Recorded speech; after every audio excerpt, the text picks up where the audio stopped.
ஓம் அகத்தீசாய நம. ஓம் அகத்தீசாய நம. ஓம் அகத்தீசாய நம. ஓம் அகத்தீசாய நம. ஓம் அகத்தீசாய நம. ஓம் அகத்தீசாய நம. ஓம் அகத்தீசாய நம. ஓம் அகத்தீசாய நம. ஓம் அகத்தீசாய நம. ஓம் அகத்தீசாய நம. ஓம் அகத்தீசாய நம. ஓம் அகத்தீசாய நம. ஓம் அகத்தீசாய நம. ஓம் அகத்தீசாய நம. ஓம் அகத்தீசாய நம. ஓம் அகத்தீசாய நம. அன்புள்ள பெரியோர்களே, தாய்மார்களே, வணக்கம். இந்த 36 ஆண்டு விழாவில் வெளிநாட்டு அன்பர்கள் வந்திருக்கிறார்கள், உள்நாட்டு அன்பர்கள் வந்திருக்கிறார்கள். நோக்கம் என்ன? எப்படியாவது ஜென்மத்தை கடைத்தேற்றிக் கொள்ள வேண்டும் என்று மனசுமை தேர்வென்று வந்திருக்கிறார்கள். பொருதி செய்தவர்கள் அவர் திருவடியை வணங்குகிறேன். அடுத்து தொண்டு செய்கிறவர்கள் திருவடியை வணங்குகிறேன். அடுத்து இந்த சங்கத்துக்கு உதவி எந்த வகையில் செய்தாலும் சரி, பொருளாகவோ பணமாகவோ அது வேறு வேறு வேறு வகை அது எந்த வகையில் உதவி செய்தாலும் அவர் திருவடியின் செருமையை தாங்கிக் கொள்கிறேன். ஏன்னால் ஒரு சங்கம் வளர்வதற்கு தொண்டர் தான் முக்கியம். ஆனால் அதை விட ஒரு முக்கியம் ஒன்று, தலை ஒன்று முக்கியம். அந்த தலைவன் யார் என்றார்? ஆசான் ஆறுமுக பெருமான், ஆசான் அகத்தீசன், ஆசான் திருமூல தேவன், ஆசான் அருணகிரிநாதன், ஆசான் புஜட்ட மகர்ஷி. இப்போப்பட்ட ஞானிகள் தலைமதாக்க வேண்டும். இந்த சங்கம் புதுபெரும் ஞானிகளால் தலைமதாக்கி நடத்தப்படுகிற சங்கம். என்னிட்டு ஒன்றும் இல்லை, அவங்க தான் நடத்திக்கிட்டு இருக்காங்க. அன்று முதல் இன்று வரை ஆசான் தான் செஞ்சிட்ருக்கிறார். ஆக இப்போப்பட்ட சங்கத்துக்கு யார் யார் வரார்களோ அவர் காரியம் அனைத்து வெற்றி பெற வேண்டும் என்று கேட்டுக் கொடுக்குறேன். ஏனென்றால் மனமுந்து யார் பொருள் செய்தாலும் அந்த பொருள் வீண் போகாதீங்க. மற்றப்பட்ட சங்கங்களெல்லாம் பேங்கில் போடுவான். நாங்களும் பேங்கில் தான் போட்டிருக்கோம், வயிற்றில் போட்டுட்ருக்கோம். மலேசிய நண்பர்கள் பாடுபட்டுருக்காங்க, தெருவுத்துறா நின்று வசூல் செய்வாங்க. அதுங்கேருந்து நாங்கள் பார்க்க முடியாது. அப்போ அங்கேருந்து உணர முடியாதனால எவரும் ஒருவன் துன்பத்தை உணர்கின்றானோ அவன் தான் உண்மையான கடவுத்தனம் அடைவான். இனிமையாக பேசி பழகணும், நட்பை பெருக்கிக் கொள்ள வேண்டும். எதுக்கே நட்பை பெருக்கணும்னா, உனக்கு 4 பேர் வேணுண்டானே. எதுக்குண்ணா? நீ செத்தால் 4 பேர் வேண்டும்ல தூக்கிறதுக்கு. அதுக்காக வாழ்வதற்கு 4 பேர் வேண்டும். நட்பை பெருக்கிக் கொள்ள வேண்டும். மனவிட்டு பழகி பேசி பழகணும். அவன் பேசினாதான் அவன்கிட்ட நட்பை பெருக்க முடியும். அப்போ என்ன செய்கிறார் வள்ளுவர்? பகை நட்பாக கொண்டோருக்கும் பண்புடையாளன் தகமைக்கன் தங்கிட்டு உலகனா. இந்த உலகம் ஏன்டா அழியாமல் இருக்குன்னு கேட்டான். பகையை விட்டு அன்பு காட்டுக்கின்ற ஒருத்தர் இருக்கிறதா தான் இந்த உலகம் அழியாமல் இருக்குன்னு சொன்னான். பண்புடைய பட்டுண்டு உலகு அதுவன்றில் மண்புக்கு மாயுவது மண்ணான். பண்புடைய மக்கள் ஒருத்தர் இருந்தால் போதும், அவனால் தான் இந்த உலகம் அழியாமல் இருக்குது. இல்லாட்டி என்ன கிடுக்கிட்டு அடி செத்து போயிருக்கும். ஆக பண்புள்ள மக்கள் வேண்டும். பகையை நட்பாக பழகக்கூடிய பண்பு இருக்கணும். இன்னொன்று சொல்லுவான், நன்றி மறுப்பது நன்றென்று, நன்றல்லது அன்றையே மறுப்பதுன்னா. என்ன ஒருத்தர் செஞ்ச நன்றியை மறக்காதுன்னா, அவன் தீமையை உடனே மறக்கணும். ஏன் மறக்கணும்? அவனை பார்க்க போனால் கோவம் வரும்னா அவனுக்கு. அதனால் அவன்கிட்ட பார்க்கும்போது நன்றி மறுப்பது நன்றென்று, நன்று அல்லது அன்றையே மறுப்பது நன்றுன்னா. நன்றுனா அப்போ தீமை தான் வரும்னா. அப்போது ஒருவன் செய்த நன்றியை மறக்கக்கூடாது, தீமை அப்பயே மறக்கணும். நீ வாழ பிறந்தவன், வாழ பிறந்த நீ என்ன செய்யணும்? மற்றொரு குற்றத்தை மன்னித்து அரவணைத்து செல்ல வேண்டும், தாய்மை கொள்ள வேண்டும். நான் கேட்பேன் ஆசான்ட்டேன், எல்லா உயிர் என்னது போல் என்னதிலும் உயிருக்கு வரும் இடையூறு கண்டு இறங்குதலும் உயிருக்கு சேவை வாய்ப்பு கொண்டு கேட்டிருக்கோம். அவர் சொன்னார், இறங்கினதை மழை பொழிய போனார். வயசு போச்சு அதுக்கெலாம். அப்போ வயசு 50 இருந்துச்சு. இப்போ 77 வயசில் போய் இப்போ மழை மாதிரி பொழிஞ்சுன்னு வச்சா நான் தண்ணி தான் அடிச்சு விடுவேன். இந்த மாதிரி கையில் வச்சு தண்ணி தெளிக்கலாம். அது சின்ன விஷயம் இல்லை, சொல்லுவோம் என்பது சாதா விஷயம் இல்லை. அப்போ வயசு இளமை இருந்துச்சு, உடம்பு முறுக்கு இருந்துச்சு. இப்போ வயசு தளர்ந்து போச்சு, 77 வயசாச்சு. இப்போ மழை மாதிரி பொழிவுறாருன்னா என்ன பண்ணுறது? மழை மாதிரி எங்கே பொழிவுறது? இருந்தாலும் சில கருத்து சொல்கிறது நல்லது. ஆக ஒரு மனிதன் ஜென்மத்தை கிடைத்திட்டதுக்கு என்ன உபாயம்னு கேட்டான். ஒரே வார்த்தை, எங்கள் பேர் சேர் வராங்க, என் பிள்ளைக்கு திருமணம் ஆகல, உடம்பு சரியில்லை அப்படின்னா. வள்ளுவன் சொன்னான், உன்னால் அவன் கதை அசைக்க முடியாது, ஒரு முருகு தலைவன் இருக்கான், அவனை இணையினார். உன் துன்பம் வரும்போது அவனை இணையினார். தனக்கு உகமை இல்லாதான் தான் சேர்ந்தார் கல்லால் மனக்கவலை மாற்றம் எழுதினர். அவன் ஆசான் அகத்தீசெல்லாம் பல ஆயிரக்கணக்கான ஆண்டுகள் தவறு செய்து வந்த மக்கள். ஞானிகளை எத்தனை பேர் கை நாட்டு வச்சிடாதீங்க. 27,000 ஆண்டு தவறு செய்து பெற்றுப்பட்ட ஞானிகள். அவன் திருவடி வணங்காமல் உனக்கு மனக்கவலை தீரன்னு சொன்னான். தனக்கு உகமை இல்லாதான் தான் சேர்ந்தார் கல்லால் மனக்கவலை மாற்றம். பயிற்சி கொடுத்தா என்னடா பயிற்சி கொடுக்குறேன்? பயிற்சி கொடுத்துன்னு சாவரம், பயிற்சி பெற்றுக்கிட்டுன்னு சாவரம். ஆனால் அவன் அப்படி இல்லைப்பா. அவன் மனு சொன்னான், உனக்கு மேலே ஒருத்தன் இருக்கான். அவன் யாருன்னு கேட்டான். 27,000 ஆண்டு தவறு செய்து பல்லாயிரக்கணக்கான ஜென்மங்கள் தவறு செய்து வந்த மக்கண்டாவே கெட்டதெல்லாம் தரக்கூடிய வல்லவன். அவர் வீரா சொன்னது போல் எதை விரும்பினா அதை தருவான். அப்படிப்பட்ட ஞானிகளை வணங்கி மனசுமையை தீக்கிக்கணும். ஏன்னா தேவையில்லாத உழட்டிக்கிட்டு இருப்பான். நடக்கிறது நடக்கட்டும். சில பேர் வருவாங்க, என் பிள்ளை படிக்க மாட்டேங்குன்னு சொன்னான். நீ என்ன படிக்க வைக்கிறது? கல்வி என்பது கடவுள் கொடுக்கணும். கடவுள் கொடுக்குற போய் நீ திரிக்க முடியாது. அவன் வேணா போய் என்னது அதுக்காக போட்டு சிந்திக்காத. முயற்சி படிக்காட்டி போட்டணும். அப்படி ஒரு முடிவு எடுக்கணும். ஆக ஒவ்வொருத்தரும் பல்வேறு பிரச்சனைகள் போட்டுக்கிட்டு அகப்பட்டுக்கிட்டு இருக்கான். ஒரு முடிவு எடுக்கணும். இன்றைக்கு ஆசாட்டை ஒப்பிச்சிட்டோம். என் பிள்ளையை நீ தான் படிக்க வைக்கணும், அருள் செய்வார். என் மனைவிக்கு உடம்பு சரியில்லை, அருள் செய்வார். கடன் சுமை இருக்குது, அருள் செய்வார். நான் திடமாக வாழ வேண்டும், அருள் செய்வார். அடியனுக்கு ஞான சித்திக்க வேண்டும் என்றால் அதுக்கு அருள் செய்வார். எதை நான் விரும்புகிறேன், வேண்டிய கைதலால் செய்த ஈண்டும் முயலப்படலாம். விரும்பியதை அடையலாம். என்ன வேணாம், செல்வம் பெருமா, செல்வம் தரும். அது மட்டும் இல்லை, மரணமில்லா பெருவாள் பெறலான்னா. ஆனால் மரணமில்லா பெருவாள் உண்டு. யாருக்குன்னா, எவனும் ஒருவன் மரணமில்லா பெருவாள் பெற்றானோ அவன் திருவடியை பற்றிய நாள் அன்றி ஒருவனுக்கு மரணம் வராது. அவன் ஜென்மத்தை கடத்தினப்பட சாகுறவன். அப்போ ஒருவன் மரணமில்லா பெருவாள் பெற வேண்டும் என்றால் ஆசான் அகத்தீசன், திருமூல தேவன், அருணகிரிநாதன், போக மகரிஷி, புஜட மகரிஷி போன்ற ஞானிகளை வணங்கினார் அன்றி ஒருவன் மரணத்தை வெல்ல முடியாதுன்னு சொல்லுவான். ஆக மரணத்தை விடுவதற்கு ஒரே உபாயம் மரணம் மற்றவன் தேவையை பற்றுவதுதான். அவனன்றி ஒன்றும் முடியாது. இல்லறமும் சிறக்கும். தான் விரும்பியது அனைத்து கை கூடாது. வீரா சொன்னார், விரும்பியது அனைத்து கை கூடும். மோங்காடுகுடி வர மக்கள் சொல்லுவாங்க, இங்கே வந்தேன் பல நன்மை அடைந்தேன்னு சொல்லுவார்கள். என்ன காரணம், அவன் செஞ்ச புண்ணியம். அவன் செஞ்ச புண்ணியம் இருக்குது. இங்கே கிட்டத்தட்ட 7 கோடி பேர் சோறு போட்டிருக்கோம். ஏன்னா 7 கோடி பேர் யாராவது செஞ்சேன்னா ஆசான் அகத்தியே செஞ்சார். நாங்கள் கேட்டோம், நாங்கள் மேற்கொள்ள அறப்பணிகளுக்கு நீ துணையிருந்து அருள் செய்ய வேண்டும் என்று கேட்டோம், அருள் செய்தார். நாங்கள் மேற்கொள்ள அனைத்தும் சித்தி பெற வேண்டும் கேட்டோம், அருள் செய்தார். அடியனுக்கு வாசி உதவப்படும் சொன்னோம். ஆசான் அகத்தி சுப்பிரமணியர் இறங்கி 79 ஏப்ரல் 24ஆம் தேதி அமாவாசை என்று உடம்பு கூட உள்ளே சேர்ந்து மூச்சு கட்டை ஏக்க செய்து குடும்பத்தை ஒடுக்கிட்டார். இன்றைக்கி 34 வருஷம் ஆகுச்சு. 34 வருஷம் உள்ளே இருந்துக்கிட்டு இருக்கார். அப்போ பேசுறது பூராவும் வேதமாக இருக்கும். நான் பேசலை, அவர் பேசுகிறார். எதுக்கே பேசுகிறேன்னே, உலக மக்கள் முன்னேறுவதற்கான உன்னை அனுப்பிச்சிருக்கேன், நீ பேசுனார். அன்றைக்கி பேசுகிறேன், இப்போ முடியலன்னே. முடிஞ்ச விட்டு பேசிப்பார்.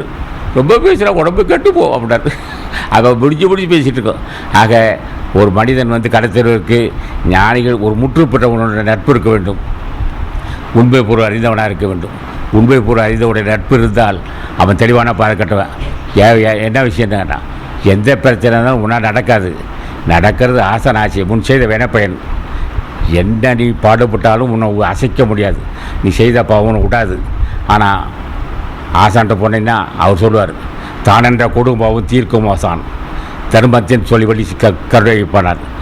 தானென்ற கொடும்பாவும் தீர்க்கும் ஆசானார். கொடும்பாவனார், பாவம் சொல்ல கொடும்பாவம். ஆசான் அகத்தீசனை வணங்கினால் நம்ம பல்வேறு ஜென்மத்தை செய்த பாவங்கள் எல்லாம் நீங்கிடும். தானென்ற கொடும்பாவும் தீர்க்கும் ஆசான் தர்மத்தின் வழி சொல்லி அருள் செய்வனர். அப்போ தர்மத்தை போட்டு சொல்லுவார். எதில் தர்மம்னா, சிந்தையாலும் செயலாலும் சொல்லாலும் பிறருக்கு தீங்கை செய்யக்கூடாது. அதை ஆசானை கேட்க வேண்டும். அடியேன் சிந்தையும் செயலும் சொல்லுமாக இருந்தேன், வடிவெடுத்து செல்ல வேண்டும் என்று கேட்க வேண்டும். அப்படி கேட்டால் அன்றி அசைக்க முடியாது. அப்போ கேட்கணும். காலை எதிர்க்கும் போதே, அகத்தீசா, நான் என் சிந்தையும் செயலும் சொல்லுமாக இருந்து வடிவெடுத்து செல்ல வேண்டும். என் சொல்லால் பிறர் பாதிக்கக்கூடாது, என் செயலால் பிறர் பாதிக்கக்கூடாது, என் செய்கையால் பிறர் பாதிக்கக்கூடாது. சில பேர் முறைச்சி பார்ப்பான். அந்த பார்வை அவனுக்கு வினையாக போயிடும். ஆக ஒவ்வொருவரும் ஒவ்வொரு செயலிலும் ஆசான் முன்னிறுத்தி செய்ய வேண்டும். காலை எந்திரிக்கும் போதே இதே பொழுதில் என்ன செய்ய வேண்டும் தெரியாது, உணர்த்த வேண்டும் கேட்கணும். அப்போது நாங்களும் அந்த காலத்தில் என்ன செய்வோம், உட்காந்து பூஜை நேரம் இருக்காது. நான் பாட சைக்கிளில் போய்கிட்டே இருப்போம் வியாபாரம் செய்யும்போது. அப்போ போகும்போது அகத்திய அகாத்தி பார்த்து சொல்லிகிட்டே போயிட்டோம். அந்த பூஜை அவர் ஏற்றுக்கிட்டார். பஸ்ஸில் போகும்போதெல்லாம் சொல்லிகிட்டே இருந்தோம். என்ன கேட்டால், எனக்கு உட்காந்து பூஜை செய்ய நேரம் இல்லை, ஒன்றோட இதுதான் எனக்கு வாய்ப்பு. இப்போ ஒரு சைக்கிளில் போய்கிட்டு இருக்கேன் வியாபாரத்துக்கு, ஆகாயத்தை பார்த்து சொல்லிக்கிட்டே போயிருந்தேன். அப்போ அதிகம் பூஜை எழுதிக்கிட்டார். பஸ்ஸில் வரும்போது சொல்லியிருந்தேன். அப்போது ஒரு மனிதன் பூஜை செய்கிறதுக்கு நேரம் என்னன்னு அவசியம் இல்லை. எப்போ வாய்ப்பு கிடைச்சாலும் சரி, படுக்கும்போது, தூங்கும்போது, எந்திரிக்கும் போது சொல்லிக்கிட்டே இருக்கணும். அப்போ என்ன செய்வேன், குடியில் படுத்துருந்தேன், ஒரு கோடு ஒன்று போடுவேன். எந்திரிக்கும் போதே அகத்தீசா, நந்தீசா, திருவள் தேவா, கரூர் தேவா, ராமலிங்க சாமின்னு உடனே வீழ்ந்து வணங்குவேன். அந்த குடியில் இருக்கும்போது அப்போ சில கூரை கட்டடமாக இருந்துச்சு. வீழ்ந்து வணங்கிட்டு தான் எந்திரிப்பேன். அப்போ என்ன செய்வோம், படுக்கும்போது அப்படி தான். அப்போ என்ன செய்வோம், குறுக்க அப்படி நடந்துக்கிட்டே இருப்போம். அப்போ 1 கோடி தவம் செய்ததற்கு அந்த வாய்ப்பு கிடைக்கினார். ஒன்றான மனமுள்ள சர்க்குரு பூச்சை 1 கோடி தவம் செய்ததற்கு வாய்க்கு வைக்கினார். இல்லை 1 கோடி தவம் கேட்டான். ஏன்னா 1 கோடி தவம் சரி அப்படின்னா நான் 1 கோடி தவம் செய்தேன். ஒரு முறையை சொன்னால் 1 கோடி தவம் நீ செஞ்சு அர்த்தனார். அடே என்னடா கூட ஒரு அற்புதம்னார். நீ 1 கோடி தவம் செய்து அப்புறம் இருக்கட்டும், நான் 1 கோடி தவம் செய்துவான், 1 கோடி தவம் செய்து வந்திருக்கிறேன், என் நாமத்தை சொன்னாரே நீ 1 கோடி தவம் செய்ததுக்கு அர்த்தம்னு சொன்னார். அப்பேற்பட்ட ஆசான் ஞானிகள் எல்லாம் அவங்களெல்லாம் அருந்தவம் செய்தவர்கள். ஒரு யாராவது உப்புடாமல் சாப்பிட முடியுமா? இப்போ நான் 3 வருஷம் 3 ஆண்டு சாப்பிட்றேன் உப்புடாமல் கஞ்சி, ஓசு கஞ்சி. அது ஓசு கஞ்சி தான் சாப்பிட்டுட்ருக்கேன். ஏன்னா உப்பு இல்லாமல் எப்படியா சாப்பிட்றதுண்ணா? உப்பு இல்லாமல் சாப்பிட்ணும் ஆசையில். அப்போ உப்பு போட்டினா பிரச்சனை வரும்டா.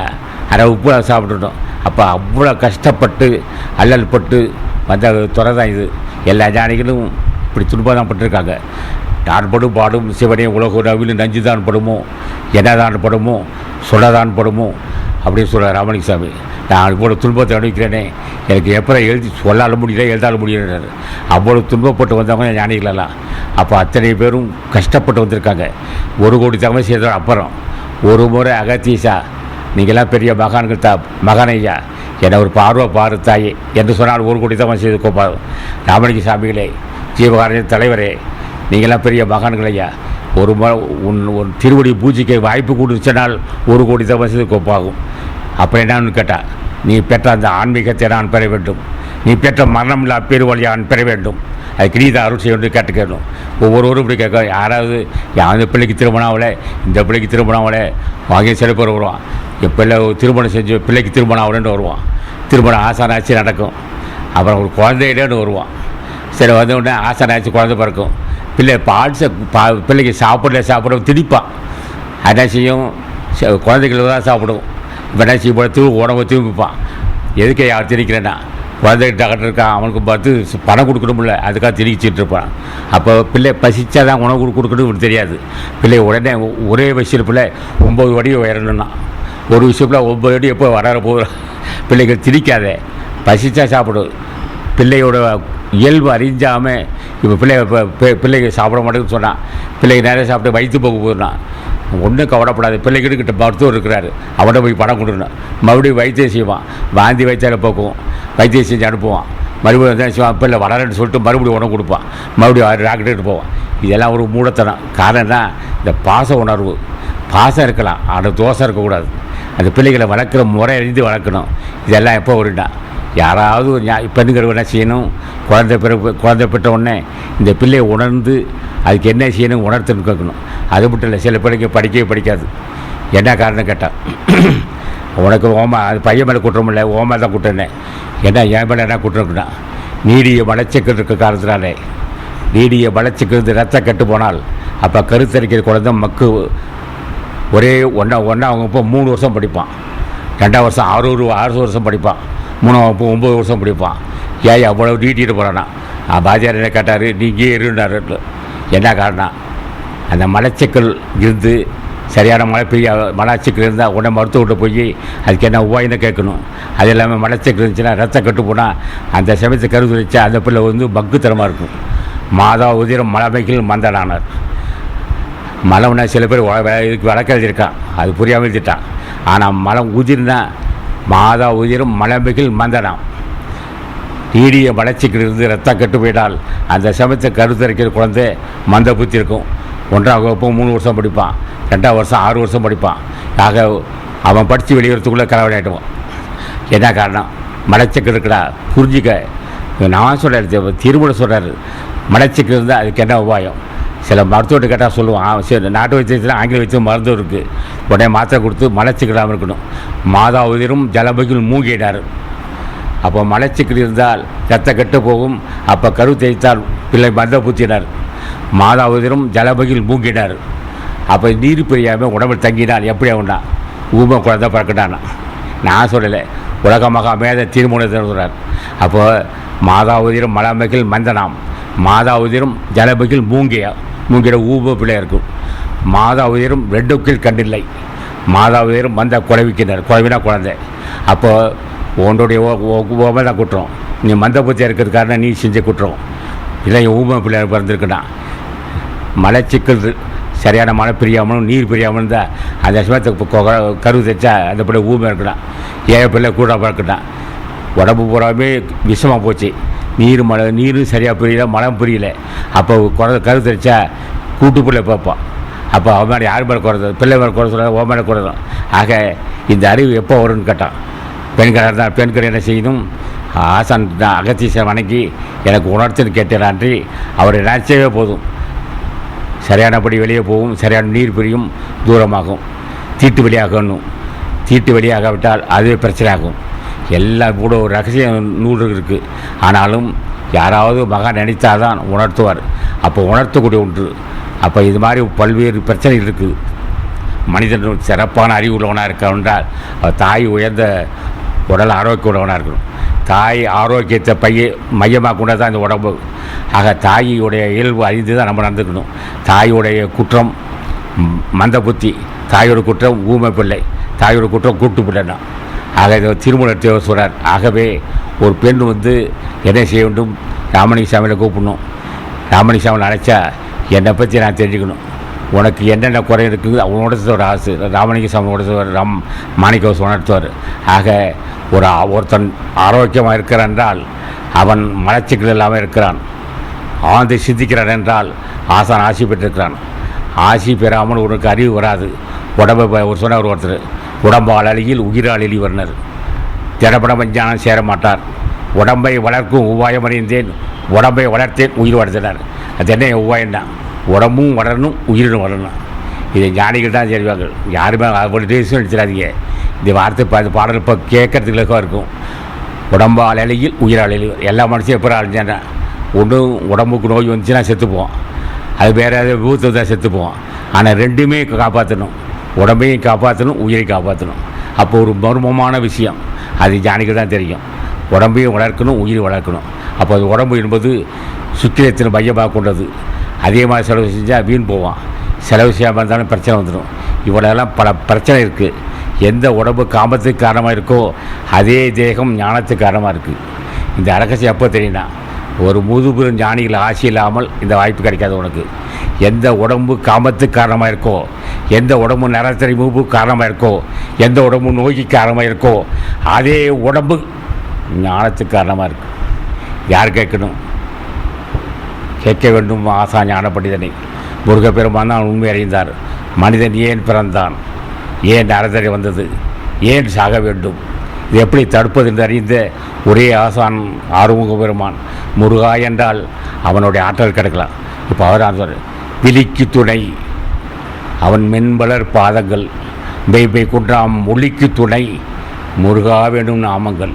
முன்பு செய்த பள்ளிக்கு துணை, அவன் பன்னிரு தோள்களும், பயந்த வலிக்கு துணை, வடிவேலும் செங்கோடனும் மயூரும் என்றார். அப்போ விழிக்கு துணை அவன் தான். அப்போ என்ன செய்வான்? அப்போ அவன் ஆசான் முருகப்பெருமான் சொன்னால், அகத்தீசா யாரா அவன்? எனது ஆசான் அழைக்கிறது கேட்பார். எதுக்கு ஏற்கிற கூப்பிட்டுன்னு கேட்டான். யார் மரணமில்லா பெருவாள் பெற வேண்டும், அதுக்கு நீ தான் அவர் செய்தார்.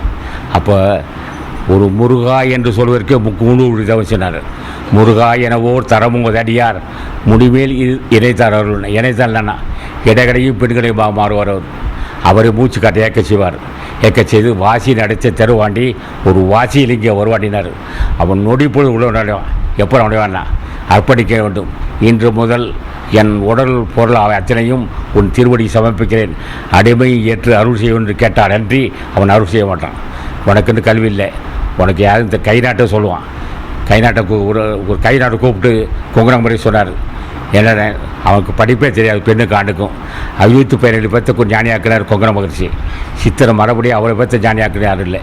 அவர் தான் என்ன சொன்னார், எங்கே ஒரு கை நாட்டை கூப்பிட்டாரு. அங்கே அகத்தீசானம்னு சொன்னான். அவங்க சொன்னான், அட தள்ளுறான் நந்தீசான்னு சொன்னார். சரி நந்தீசானா ஏதோ ஒரு பிடிச்சிக்கடா. அப்போ என்ன சார் 4 பேர்த்த அறிவு கொடுத்தாரு. அப்போது கை நாட்டை ஞானி ஆக்கக்கூடிய வல்லமை ஞானிகளுக்கு உண்டு. அப்போ என்ன செய்வார், ஞானிகள் சொன்னார். அவர் தான் உண்மைன்னு சொன்னார். ஆனால் உலகத்திலே உயர்ந்த நூல் ஒன்று இருக்குது. உலகத்திலே உயர்ந்த நூல் ஒன்று இருக்குது.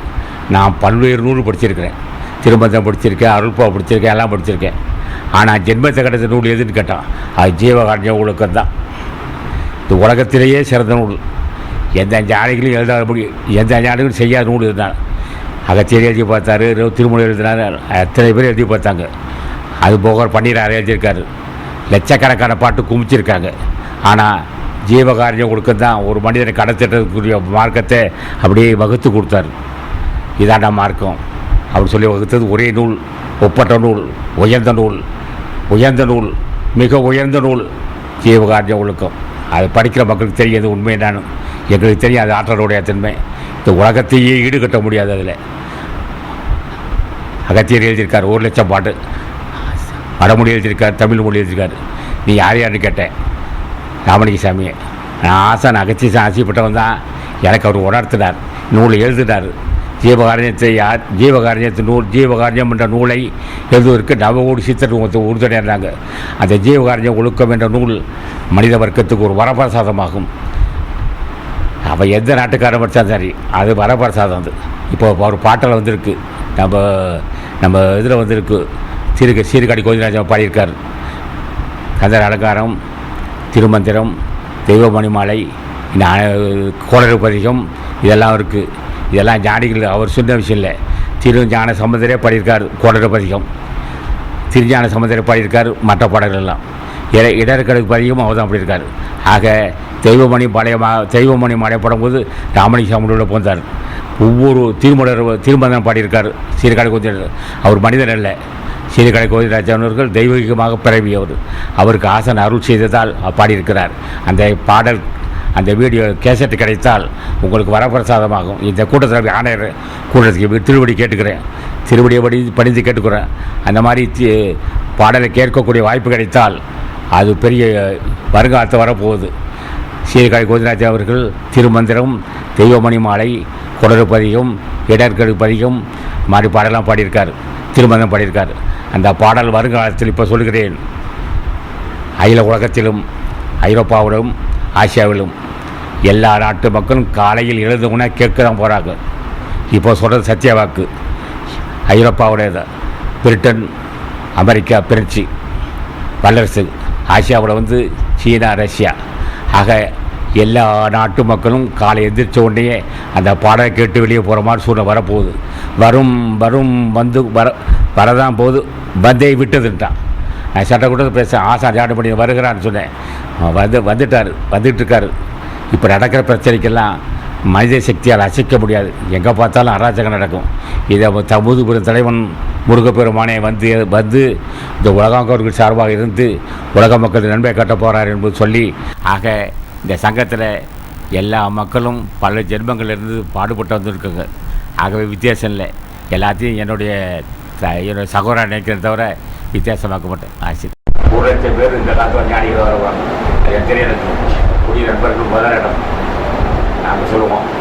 என்ன செய்யணும்னு கேட்டேன், புதிய நண்பரை கூப்பிட்டு நீ வேறு ஒன்றும் செய்யாது, இதர் மடிச்சிட்டு அடியனுக்கு மன்னமரா பேர் வரணும், அடியன் அகம் புறம் வந்து எனக்கு குலத்தை வேணும், இது சொல்லிட்டு வா. ஒரு நிமிஷம் சொல்லிட்டு குடும்பம் செய்யி, குடும்பத்திற்கு ஒரு ஈட்டு எனக்கு என்ன செய்யும், எல்லாம் செய்யும். அவர் ஒரு வார்த்தை, அடியன் சைவத்தை மேற்கொள்ள வேண்டும், அடியன் ஜென்மத்தை கிடைச்சிட்டு வேண்டும், கை செய்து எடுக்க வேண்டும். இது எல்லாத்தையும் இருக்காது. கேட்குறவங்க அடி செல்வத்தை கொடுத்துருக்கப்பா, ஆனால் கொடுக்க மனசு வழியாமல் செஞ்சுக்க பாவி. நீ பாவியில் நான் பாவி. எனக்கு கொடுக்க மனசு செல்வத்தை அள்ளி கொடுக்க மனசு இல்லாமல் இருக்குண்ணா.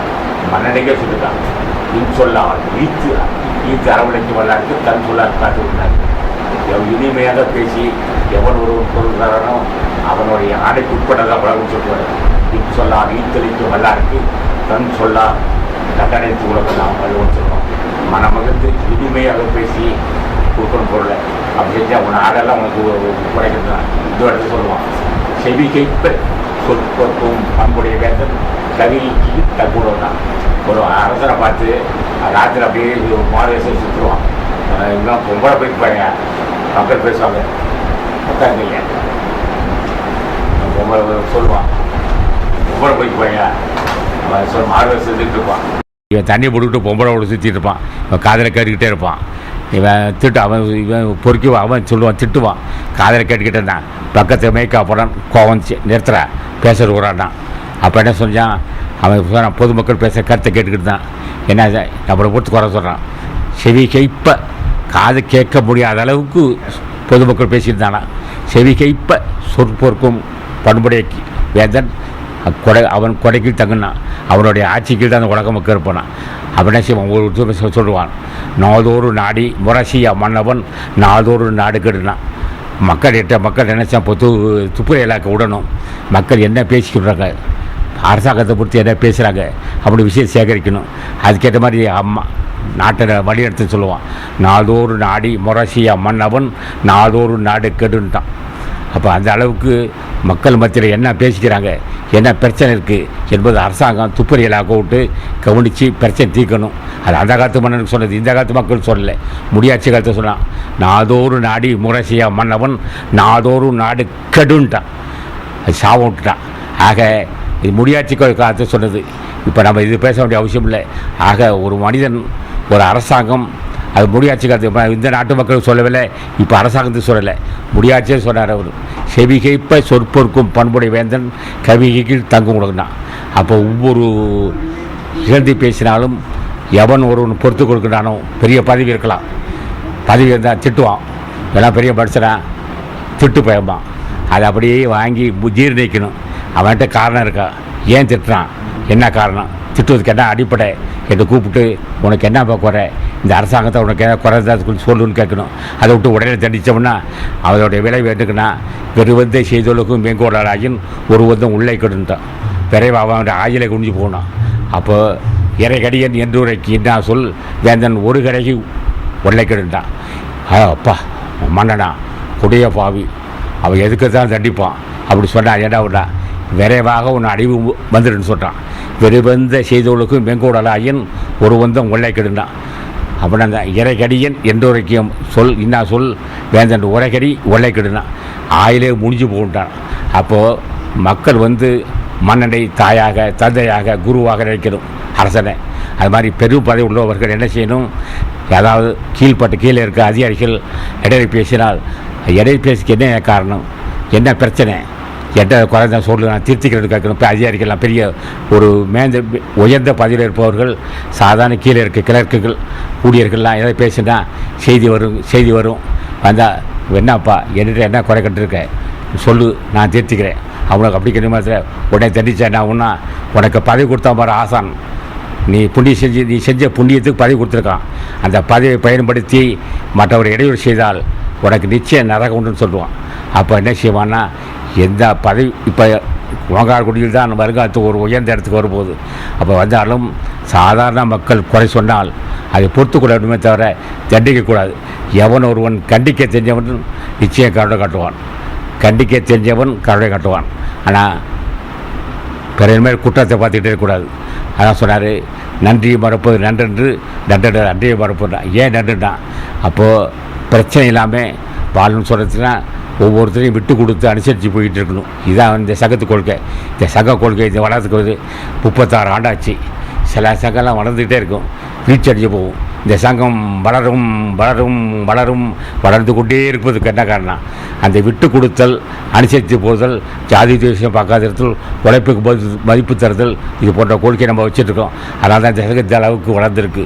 ஆகவே நீங்கள் எல்லாம் எல்லோரும் இந்த சங்கம் வாழ வேண்டும் வாழ்த்தி, ஏதோ என் கருத்தை சொல்லியிருக்கிறேன். நான் போதிய கல்வி இல்லாதவன். ஆகவே நீங்கள் நான் கற்றுக்கொண்ட பெரியோர்கள் பொறுத்துக்கூட வேண்டும் முடிக்கிறேன். வணக்கம்.